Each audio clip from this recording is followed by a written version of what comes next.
When you talk about your love story, and if you were to choose one highlight of that love story, aside from the prom, ano yun?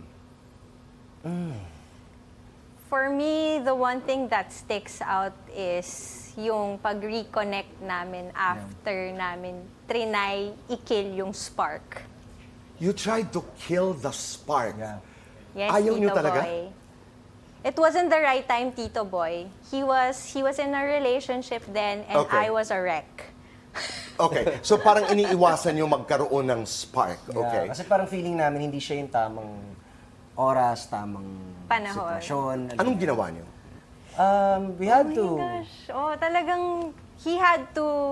Kasi Tito Boy, grabe kami mag-usap. As in, ngayon lang ako nakita ng tao na kahit anong pag-usapan namin, sobra akong masaya, ganyan. Pero kinailangan namin itigil yon dahil alam namin hindi tamang panahon. Nakakatakot siya, Tito Boy. Yung pakiramdam na yun, yung parang una kaming nagkasama tayo ng China na parang masyadong siyang malakas. Yung literal na sabi ko, natakot ako.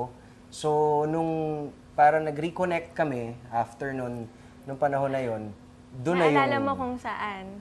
Sa premiere. Premiere night po yun ng pelikula namin ni Miss Nora Honor, Dementia.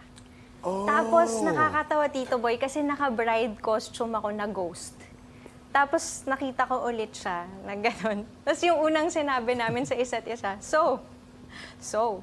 parang gano'n lang. Are we gonna get married? I'm a ghost. I think you're gonna marry me kasi naka-bride Pero costume ako, Tito ako. Boy, isang highlight nung nung talagang nag-decide na kami na maging kami. Dahil may feeling ako no na eto na yun.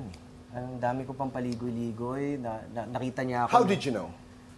Alam ko lang, Alam mo lang? pakiramdam lang dito Okay. Parang, nung na-feel ko yun, parang, eto na yun, tapos na ako. Dito na ako. Eto na yung Nagsispeech kasama siya ko. nun ng lasing. Mga 3 times siya Hindi, nagsispeech nasa ng simbahan lasing. tayo nun, paano Hindi, lasing ako? pero bago leading to the church, okay. nagsispeech po siya lasing, nagsasabi siya, pag ako talaga, pag tayo na, that's it, game over, I love you, nagkaganon ng lasing. Okay. Tapos hindi ko naman siya masyadong tinitake seriously. Pero eventually, nung nagpunta na po kami sa church malapit sa bahay ng lola niya, nagsabi na po siya na parang, how would you feel kung maging tayo? Tapos sabi ko sa kanya, sige, tanungin mo siya. I referred to God because sabi ko nga sa kanya, dyan tayo magko-commit. That's true. Yeah.